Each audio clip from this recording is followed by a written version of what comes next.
ప్రజారాజ్యం అంటారు, రాజ్యాధికారం అంటారు. సో ఇది రాజ్యాంగానికి విరుద్ధమే గదా!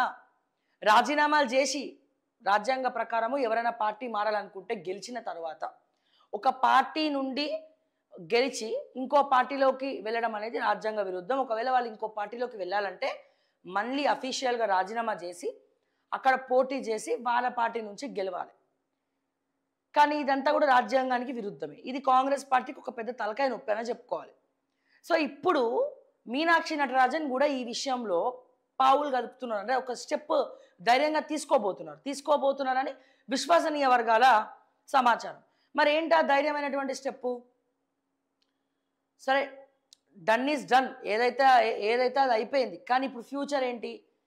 మనం ఇప్పుడు ఈ కాంగ్రెస్లో ఉన్నటువంటి జపాంగులు ఎవరైతే ఈ 10 మంది ఎమ్మెల్యేలు ఉన్నారో వీళ్ళని రాజీనామా చేయమని చెప్దాం. రాజీనామా చేయమని చెప్తే కాంగ్రెస్కి గౌరవమైన ఉంటుంది.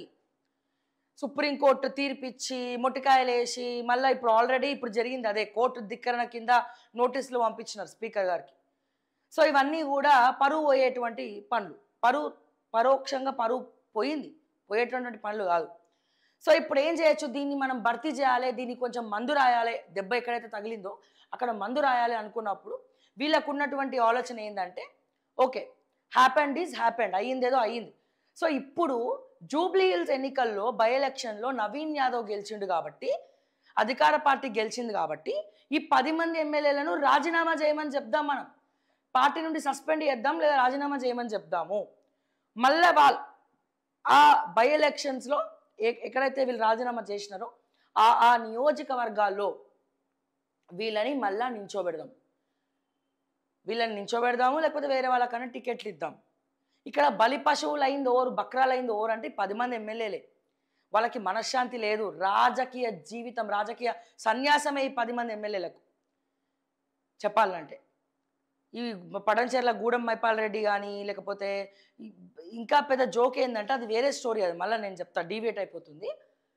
సో ఇప్పుడు అందరు పటంచెర్లు అయితే మొత్తం సిండికేట్ అన్నట్టు, అందరు ఒకే పార్టీలో ఉన్నారు, ప్రతిపక్షం లేదు. అక్కడ బలమైన ప్రతిపక్షం ఏదైనా ఉందంటే అది ఓకే టీవీ శ్రావ్యానే. ఎందుకంటే అక్కడ జనాలను పట్టించుకోవడం మానేసిర్రు. ఏదైనా ఇష్యూ ఉంటే మా ఆఫీస్ నెంబర్కే కాల్ చేస్తున్నారు. ఇక్కడ పాయింట్ ఏంటంటే మైపాల్ రెడ్డి పార్టీ మారినప్పుడు బీఆర్ఎస్లో కొంచెమైనా సిగ్గు ఉండాలి కదా. పార్టీ వచ్చేసిండు, మీకు వెన్నుపోటు ఓడిచి వచ్చేసారు. సరే హరీష్ రావు